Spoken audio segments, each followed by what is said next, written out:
Good day everyone, good day miss. I am Dominic Dawa from Group 2 and I am the first reporter of our group. Our topic is fractures, joint and ligament injuries and I will discuss to you the fractures. So fractures is very familiar to us naman jud kay dili naman jud ni sa news ato especially kanang makakita tag chop ay kanang nabitoy ma disgrasya or chapters kay kasagaran dira man nato na makitaan. So fractures. A break or crack in a bone is called a fracture. Considerable force is needed to break a bone. So like mahitabo ang isa ka ay hitabo ang isa ka fractures once nga ang nabitoy para sana magbangga ang isa ka mabangga ang na disgrasya ang isa ka tao like naman siya force nga mahitabuan na mo nang ang isa ka tao ana is ma-damage niya yung sarili din ma-cause niya sarili of fractures unless it is disease or old. However, bones that are still growing are supple and may split, bend, and crack like a twig. A bone may break at the point where a heavy blow is received. Fractures may also result from a twist or a wrench. Caution. So, mga nagbabala. So, first, do not move the casualty until the injuries part is secured and supported unless she is in immediately danger. So, if ever makakita ka ay naay isa ka nahitabo nga disgrasya then kanang iyahang ang na-disgrasya or ang victim is ay ang casualty or ang victim is supported na siya or secured na iyahang lawas kanang like wala na dapat buhaton, dapat dili lang kamo wala na kay buhaton pero if ever kanang kuan na jud siya na jud siya sa immediately danger na jud siya dira na ka magbuhat og move para is kuan nimo siya secured. Second, do not allow the casualty to eat or drink because an anesthetic may be needed. So, dili nimo siya i-allow nga mukaon or muinom og something nga mo'y reason nga murag mangirig bitaw siya like ingana something ingana. Go. What to do for a claws fractures? First, advise the casualty to keep still. So, if ever naa ka sa panghitabo sa disgrasya, if ever ikaw ra isa jud dira nga nakakita sa na disgrasya, imo lang i-advisean ang katong murag na injured or katong casualty nga dili lang siya magpundo lang siya, wala siya dapat buhaton. Second, place padding around the injury for extra support. So, if ever kanang naadyo siya sa kanang danger nga danger nga butang mangita kag mga butang nga imong ibutang sa iyang lawas kung asa siya nabalian like padding or pwede ko wala no choice na juga ka na sa nina na lang jud nimo kay lisod mo wa mo kakabalo no nga ingana nga panghitabo na ingana nga panghitabo so dili jud ka ready wa kay ready nga nadala po wala po kay mga gamit nga nadala. Third, for firmer support and or if removal to the hospital is likely tube delayed secure the injury parito on unexpected part of the body and last treat for a shock if necessary. In addition, Miss April J. Kansing will explain more. Hi, good day everyone. This is April Joy Kansing from BPA 1B. So my topic is what to do for an open fracture. Number 1 is cover wound. With a sterile dressing or large clean gas pad, apply pressure around the injury to control bleeding. Be careful to press on a protruding bone. Number 2, carefully place a sterile wound dressing or more clean padding over and around the dressing. Number 3, secure the dressing and padding. Bandage firmly but not so tight that it impairs the circulation beyond the bandage. Number 4, immobilize the injured part. As for a closed fracture, and arrange to transport the casualty to the hospital. Number 5. Treat the casualty for shock. Do not raise the injured leg. Monitor and record vital signs, level of response, breathing, and pulse while waiting for help to arrive. Check the circulation beyond every 10 minutes. If the circulation is impaired, loosen the bandage. Caution: do not allow the casualty until the injured part is secured and supported unless he is in immediate danger. Do not press directly on a protruding bone end. Your aims: to prevent blood loss, movement, and infection at the site of injury, to arrange removal to the hospital with comfortable support. Lastly, the special case. If a bone end is protruding, build up pads of clean, soft, non-floppy material around the bone until you can bandage over it without pressing on the injury. Next is the joint injuries. Good day everyone, my name is Charlene Jun S. Gamboa. So I would like to discuss about the dislocated joint. So for example is the dislocated shoulder. So first thing to do is apply the first aid, and so what you should do: first, support the injury. Next, pass strangular bandage under the arms. Next is bring top and around shoulder. And lastly, bring lost end up to meet it. And what is the first aid treatment for a dislocated shoulders? Use soft padding and bandage to first aid support the shoulder.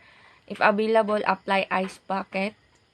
If the injury is to the shoulder, support the arms in the position which eases discomfort and apply ice. If the injury to the worst, apply the sling and ice. Lastly is the ligaments. Ligament injury. One common ligament injury is a sprain. This is a stretching or tearing of a ligament at a near joint. It is often due to a sudden or unexpected wrenching motion that pulls the bones to the joints too far apart, tearing the surrounding tissue. One common ligament injury is a sprain. Sprain kung sa Bisaya pa, muna siya ginatawag nga lisa. Most of people experience this kind of injury are athletes because they are more active in physical activities. To explain more, I will give the floor to Ms. Lavijin Gindulan to explain more about this ligament injury. Good morning, everyone. I am Lavijin Gindulan, BPA 1B, your reporter for today.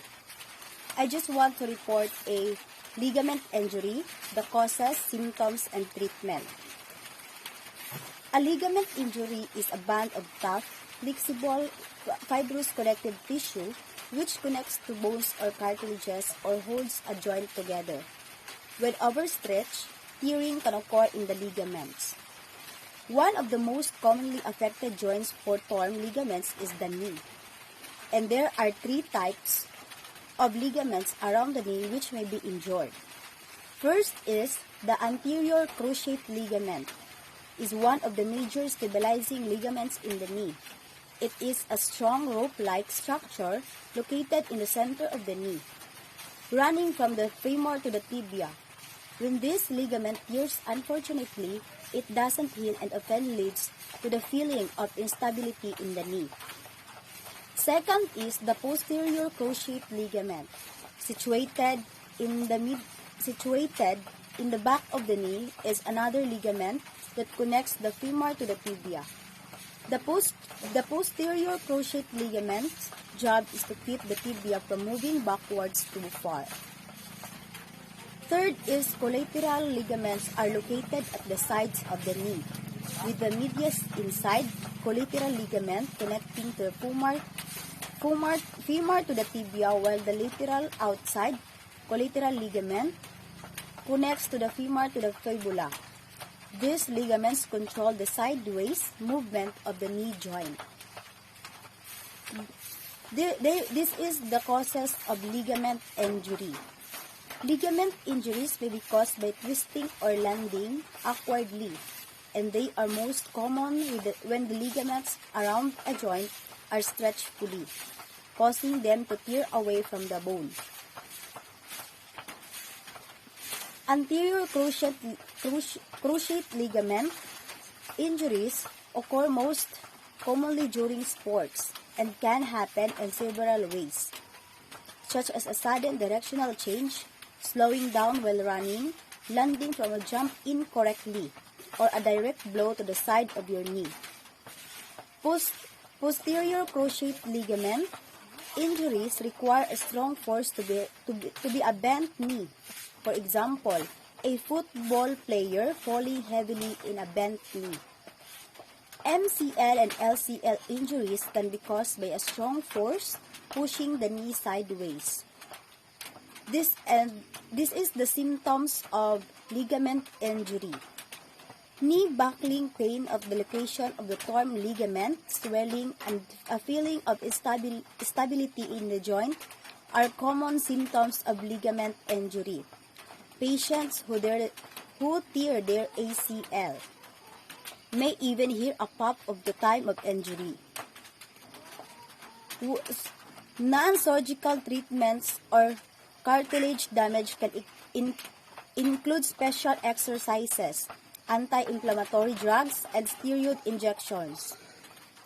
So, if conservative treatments don't work, there are a range of surgical options. Surgical reconstructions is a commonly performed procedure and can often be performed through arthroscopy, minimizing incisions and complications rates. The recovery of the ligaments injury is, if left untreated, cartilage damage can be severely disabling, leading to increased pain and immobility. Recovery times depend on the time of injury and the treatment path chosen. In addition to the second report about the dislocated joint, here is Miss Giselle Incaliado to share her report. Dislocated joint, in which the bones are partially or completely pulled out of their normal position. Dislocation can be caused by a strong force wrenching the bone into abnormal position or by violent muscles. That's all. Thank you. And here is Miss Aubrey May Escala that will report in addition to dislocation.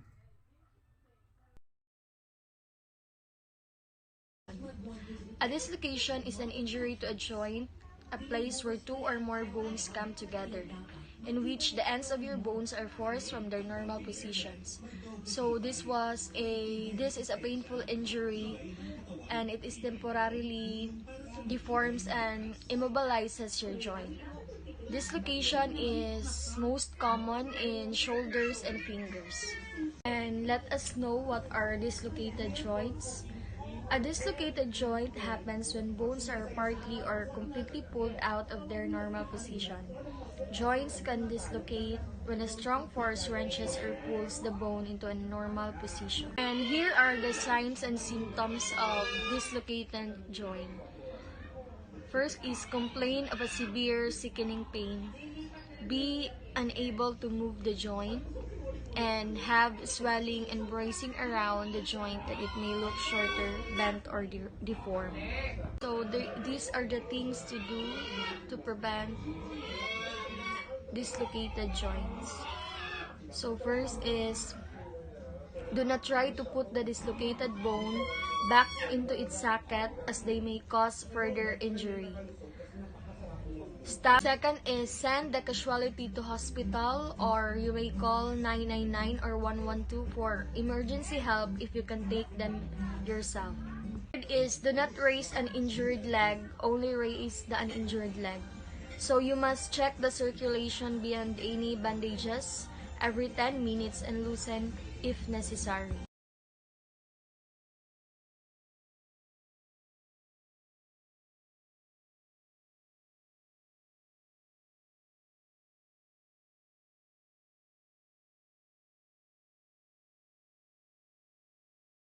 Apply comfortable to the injured part. So, apply comfortable to the injured part is kailangan natin kung saan yung ang may sakit na naramdaman yung sa paa. Dapat kailangan ilagay sa comfortable part, like ilagay natin sa pillow para hindi masyadong masaktan ang may sakit.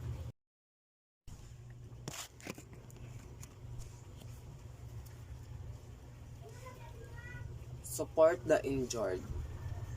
Ang paglalagay ng presyon sa isang pinsala ay nakakatulong sa pagbabawas ng pamamaga sa duloy ng dugo at iba pang mga likido. Maaari kang maglapat ng compression gamit ang mga static na benda. 5. If the vein severs or the consultee unable to use the injured part, arrange to take or send him to the hospital. First, check that part you and the casualty are in any danger, and if possible, make the situation safe.